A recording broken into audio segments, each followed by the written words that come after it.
Всеки живот започва като мечта. Чиста и крехка, но изпълнена с потенциал. В първите мигове тя е уязвима, но дълбоко в себе си носи обещание за бъдеще. С първите си крачки започваме да откриваме света. Падаме, ставаме и с всяко изправяне ставаме по-силни.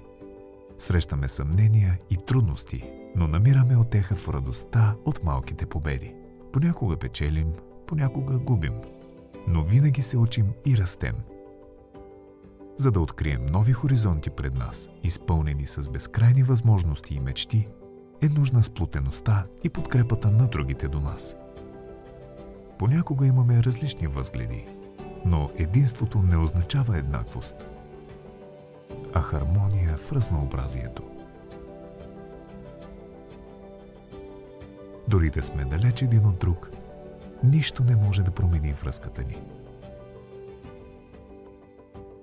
И макар този нов път да е дълъг, непознат и изпълнен с нови предизвикателства, ние го изграждаме върху силни ценности и принципи, научени в миналото.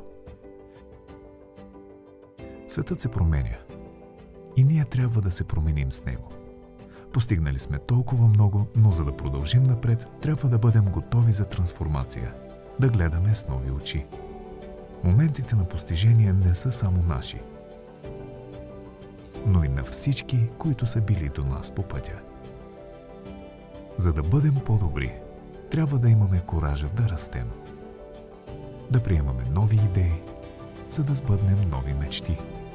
А когато мечтаем заедно, създаваме път по-голям от самите нас, който ни вдъхновява и води напред.